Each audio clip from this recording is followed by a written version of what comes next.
La première solution pour baisser votre cortisol, c'est d'apprendre ou s'entraîner et apprendre à se détendre. En ce moment, je suis en train de partager avec vous un moment qui est très agréable pour moi, que j'ai commencé à faire pour essayer de sortir du monde de folie, le monde du stress, où je deviens égoïste. C'est mon temps. Ce que vous voyez ici, c'est mon temps. Certes, j'ai de la chance, j'ai travaillé dur pour arriver là où je suis arrivé.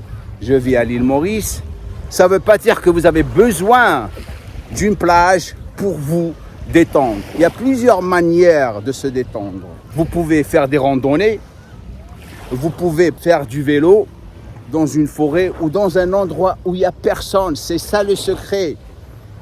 Partez seul.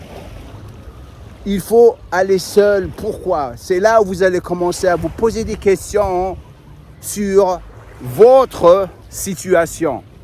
Pourquoi je suis dans cette situation? Qu'est-ce que je pourrais faire pour changer ma situation? Lorsque vous êtes avec quelqu'un, vous allez être perturbé. Ça va perturber ce silence dont vous avez besoin pour essayer de changer dans votre vie. Sérieusement, les gars. Des fois, lorsque on s'isole et on commence à penser à notre situation et on commence à se poser des questions, je vous jure que vous allez toujours trouver la solution à votre problème. Exemple, les 3 derniers mois étaient des mois où je suis passé par une mauvaise expérience, comme vous le savez. J'ai risqué ma santé. Et durant ces 3 mois, lorsque je me suis retrouvé dans cette situation, ça m'a donné la chance de vraiment réfléchir, si ça se dit en français, sur ce qui s'est passé. J'étais seul, certes j'avais ma famille autour de moi, mais malgré ça, je ne pouvais pas sortir de cette obsession de vouloir travailler tout le temps, parce que j'étais toujours coupable. Toujours coupable. Si je ne travaille pas, rien ne va marcher, parce que je n'ai pas une paie qui m'attend chaque mois. Je ne travaille pas pour une compagnie, je travaille pour moi-même. Si je ne bouge pas chaque matin, je suis au chômage. C'était ça, toujours la chose qui me faisait perturber. Soutenir ma famille est important pour moi. Et lorsque je commence à vraiment m'isoler et commencer à devenir de plus en plus conscient sur ma situation, pourquoi je suis stressé, j'ai commencé à définir pourquoi j'étais dans cette situation. Et ça m'a vraiment fait réveiller. C'était comme une claque. La santé est la chose la plus importante. Qu'est-ce que je veux dire par ça? Commencez à identifier toutes les choses qui vous font stresser. Comme je l'ai dit dans la dernière vidéo, ça peut être la famille, ça peut être vos relations. Et commencez à devenir de plus en plus conscient. On sait très bien que la caféine empire la production du cortisol. C'est pour ça que dans la dernière vidéo, qu'est-ce que j'ai fait? Je vous ai appris quand est-ce qu'il faut la consommer. Et je vous ai aussi dit quand est-ce qu'il ne faut pas la consommer. C'est-à-dire la caféine à travers le café que vous allez boire. Pour les personnes qui n'ont pas encore vu cette vidéo, cliquez ici. Donc, première solution, comme je l'ai dit, c'est votre moment. Là où c'est vous et personne d'autre. C'est là où vous allez commencer à réaliser, comme j'ai dit, les choses que vous devriez faire et les choses que vous ne devriez pas faire pour pouvoir ne plus stresser. Donc ça, c'est la première solution. La deuxième solution, on avait parlé des relations. Certes, elles sont importantes, mais aussi des fois, lorsque vous êtes dans des relations qui sont toxiques, vous allez stresser. On commence le nettoyage, c'est-à-dire toute personne qui est toxique, toute personne qui vous fait stresser, bye bye, bye bye. La vérité, moi, Les personnes que je peux appeler des amis, je peux les compter sur une seule main. Sérieusement, sur une seule main. C'est ce qui me permet de vraiment focaliser. Je sais que ces personnes, comment que vous allez savoir quelle est cette personne ou qui est cette personne, pardon. Cherchez autour de vous.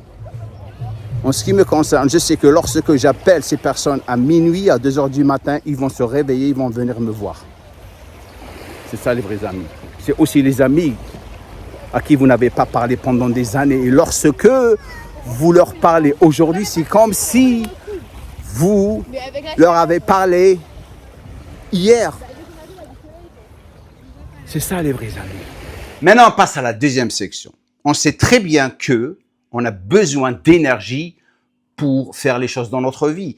Et le stress affecte notre énergie. D'où vient l'énergie? L'alimentation. C'est pour ça que je suis dans ma cuisine. L'énergie aussi vient de la récupération à travers le sommeil, dont on va parler dans pas longtemps. D'abord, je vais partager avec vous en général les sources d'aliments qui vont vous aider à réduire votre taux de cortisol. La première source, bien sûr, c'est le chocolat noir.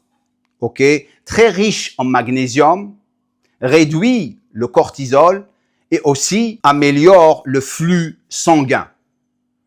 La deuxième source d'aliments, bien sûr, c'est les myrtilles, très riches en vitamine C et aussi un très bon antioxydant. Troisième source, bien sûr, c'est les épinards, très riches en magnésium, réduit le cortisol et aussi améliore le sommeil. Quatrième source, les avocats, riches en magnésium, améliorent le sommeil. Cinquième source, saumon, sardines, très riches en oméga 3. Oméga 3 réduit l'inflammation. Automatiquement, lorsque vous réduisez les inflammations, il y a une baisse de cortisol. Prochaine source, les flocons d'avoine, stabilisent la glycémie, mais pas aussi facile que ça. Je vais rentrer dans les détails dans pas longtemps. Dernière source, les bananes, riches en potassium, stimulent la sérotonine. Avant de continuer, bien sûr, si vous êtes ici pour la première fois, je vous encourage à vous abonner à ma chaîne YouTube et de cliquer sur la cloche de notification. Un petit j'aime de tout le monde qui me regarde en ce moment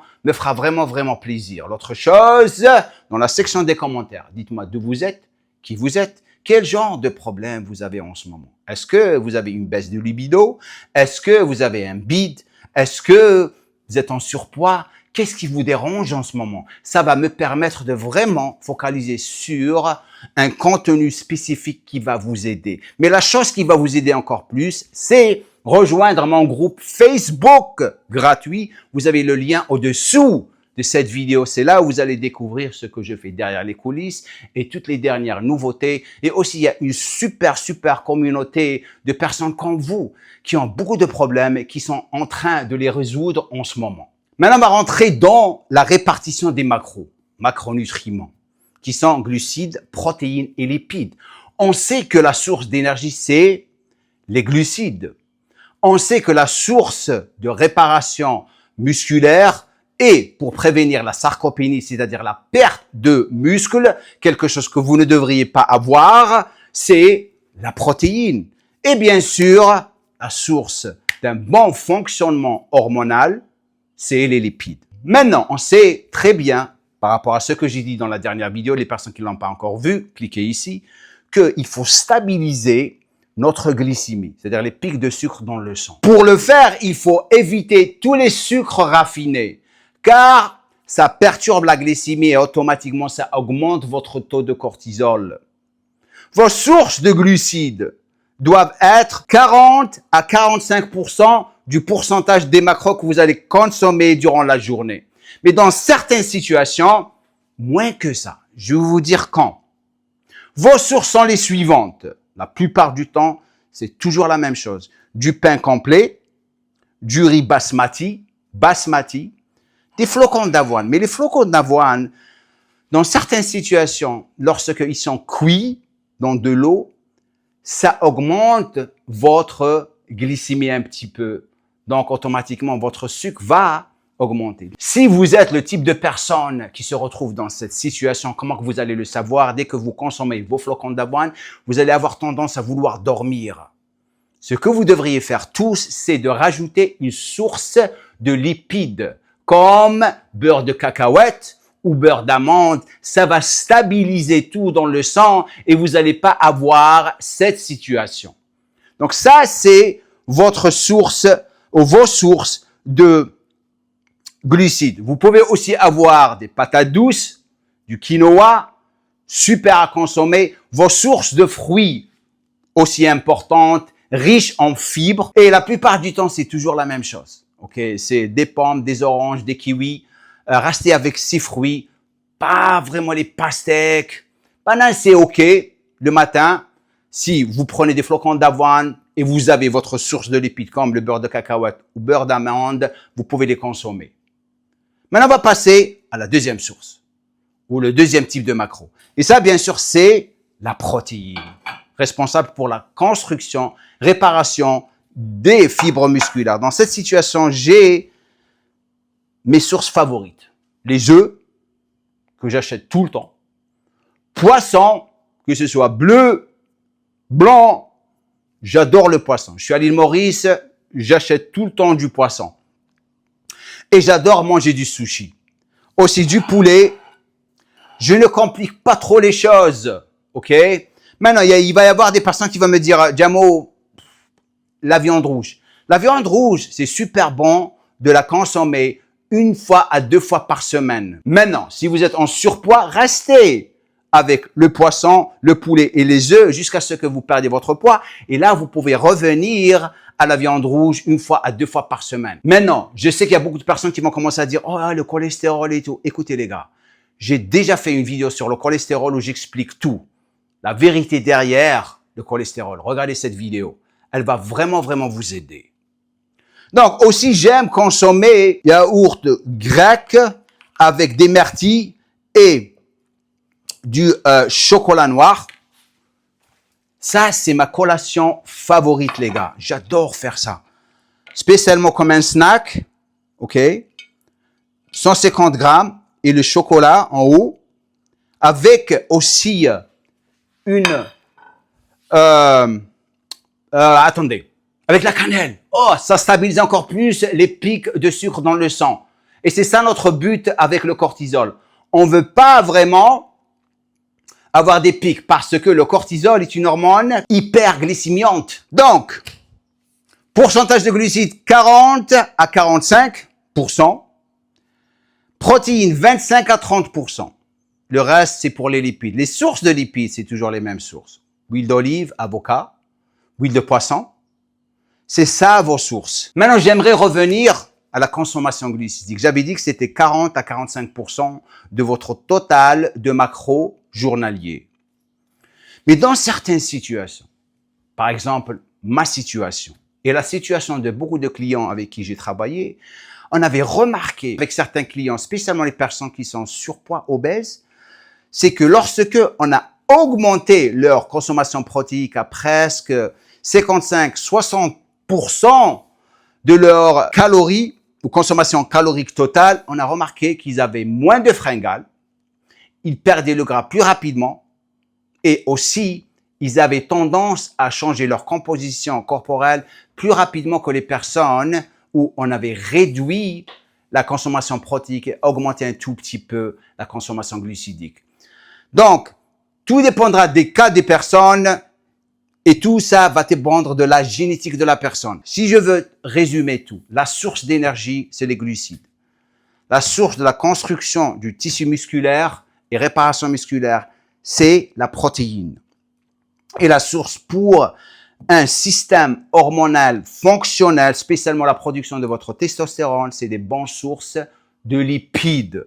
Dans votre situation, la plupart du temps, vous allez souffrir d'une baisse de libido, on est d'accord, une augmentation de taux de gras et aussi une perte de masse musculaire. Donc, il faut vraiment, vraiment insister sur une diète qui est super équilibrée. Si vous faites du n'importe quoi, les gars, ça ne va pas marcher pour vous. C'est pour ça qu'on a organisé le groupe pour vous sur Facebook. Rejoignez-le et aussi, si vous êtes intéressé à faire partie de mes élèves, que ce soit pour faire un coaching en ligne, avoir un coach qui va vous suivre, ou juste faire le Testo Workout, vous êtes la bienvenue. Vous avez les liens au-dessous de cette vidéo. N'oubliez pas une chose. Notre énergie doit être dépensée sur passer du temps avec nos familles, nos enfants. Parce que c'est là où vous allez créer des moments inoubliables. Si vous n'avez pas d'énergie, vous n'allez pas jouer avec vos enfants, ils vont toujours se rappeler de ça. Et c'est ce que je pense tout le temps lorsque je passe du temps avec ma fille Aya. Maintenant, on va passer à la troisième section. Tout ce que je vous ai montré est important. Mais cette troisième section, elle est encore plus importante. Pourquoi? Parce que notre but, tous, c'est de respecter. Je répète encore. Respecter le cycle de la production du cortisol dans notre corps. Lorsque je dis respecter, c'est respect naturel. On ne veut pas l'exciter ou le stimuler à travers la caféine ou à travers une mauvaise alimentation parce qu'on ne veut pas le stress. Et pour faire ça, le sommeil, c'est non négociable. Non négociable. Vous avez certaines actions à prendre. La première, se coucher à heure fixe. Pourquoi? Pour respecter le rythme circadien du cortisol et ne pas le perturber. Comme on a dit dans la dernière vidéo, il est produit lorsque on se réveille, il commence à baisser si on ne le stresse pas ou le stimule plus avec le temps durant la journée. Deuxième action à prendre, éteindre les écrans 1 heure avant d'aller se coucher. Pourquoi? La lumière bleue bloque la production de la mélatonine, une hormone très importante pour notre sommeil. Troisième action, température de la chambre, si vous pouvez, 18 à 20 degrés Celsius. C'est cette température qui va favoriser votre sommeil, entre parenthèses, l'endormissement. Quatrième action, pas de café après 14 heures. Là, vous êtes en train de chercher les problèmes. Si vous voulez être relax pour le restant de votre journée. Pourquoi? On a déjà parlé de ça. La caféine perturbe le déclin du cortisol. On a parlé de votre moment spécial dans la première section. La deuxième section, nutrition, ce que vous devriez manger et pourquoi. Troisième section, l'importance du sommeil. Quatrième section maintenant, l'entraînement. Quel type d'entraînement faut-il faire? Chaque entraînement, que ce soit trop d'entraînement ou peu d'entraînement, va affecter le cortisol, soit négativement, soit positivement. Donc, où est-ce que vous devriez vous positionner? Au milieu, il y a beaucoup de personnes qui s'entraînent dur, automatiquement. Ils vont se retrouver dans une situation de surentraînement, spécialement lorsque ils sont âgés.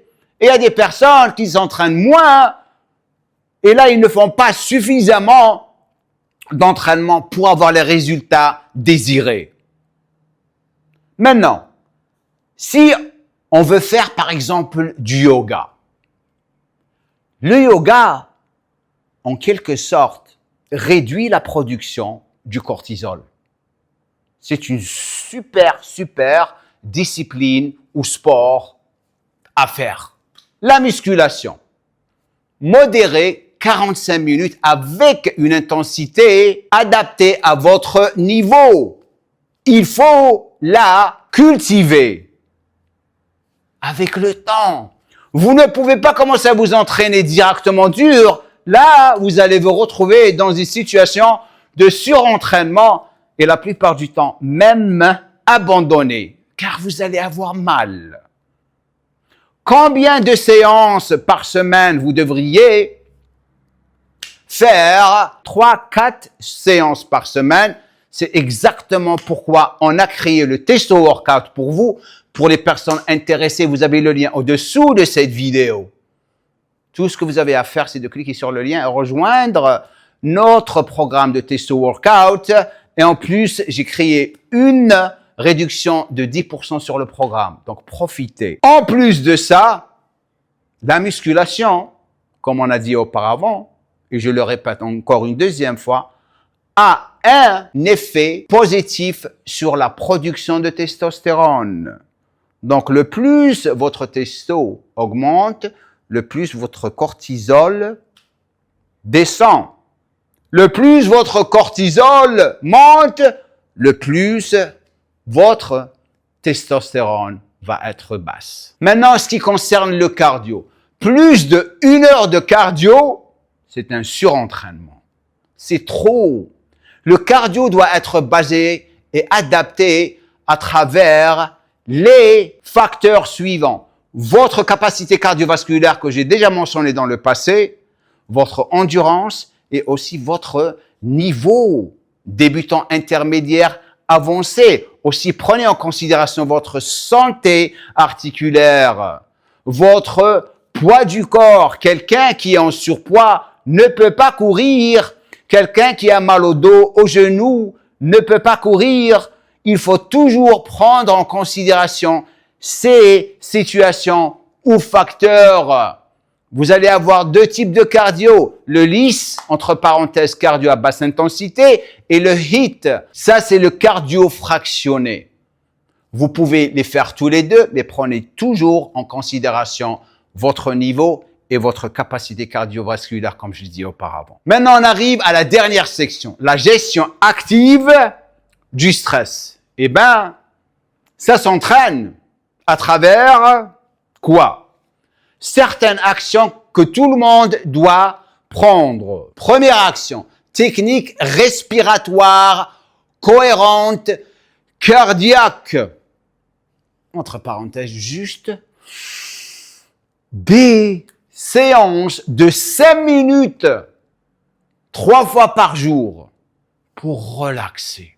Durant ces séances, définitivement, le bénéfice, c'est une baisse ou une réduction totale du cortisol durant ce moment. Si vous rajoutez des mouvements d'étirement, comme vous voyez ici, eh bien, ça va amplifier cette relaxation et automatiquement, votre cortisol va être réduit de plus en plus. C'est une pratique continue. C'est pas un jour on le fait et le deuxième jour on oublie. Il faut vous entraîner et continuer à le faire. C'est comme la musculation et les entraînements. Deuxième action, exposition au soleil le matin. Durée 10 à 15 minutes. Bénéfice définitivement, régule le rythme circadien du cortisol. Troisième action, déconnexion digitale complète. 1 heure avant de se coucher. Bénéfice, réduit la surstimulation. Une chose que vous devriez prendre tous de cette vidéo. La gestion du stress n'est pas une option. Comme je l'ai dit, c'est un entraînement comme la musculation. On doit tous nous entraîner à nous détendre. Je le répète, ça s'apprend. La respiration, la déconnexion, ce sont des compétences. Et comme toute compétence, ça se travaille. Juste prenez le temps avec construire cette capacité de devenir de plus en plus conscient. C'est la première des choses que je vous ai appris ici au début de cette vidéo. À chaque fois que vous avez un moment de stress où vous perdez contrôle, souvenez-vous de ça. J'espère que cette vidéo vous a aidé. Merci d'être resté jusqu'à la fin de cette vidéo. Ça me fait vraiment plaisir. J'espère que je vous ai aidé. Maintenant, dans la prochaine vidéo, je vais partager avec vous les premiers résultats de ma transformation. Ça fait presque 2 semaines et demie que je suis revenu aux entraînements et aussi à ma routine. Pour les personnes qui ne sont pas au courant, regardez cette vidéo, ça va expliquer tout pour vous. Donc, 2 semaines et demie, je suis content et je vais partager avec vous tout ce qui s'est passé et ça va vous donner la chance de faire ça avec moi et voir comment que je change par rapport à toutes les techniques d'entraînement et de nutrition et de repos. Merci beaucoup d'avoir pris le temps de rester jusqu'à la fin de cette vidéo, comme je dis à la fin de chaque vidéo. Do a little bit of drool on my pillow, feel like it's gonna be a bad day. Yeah, I'm tired of shit.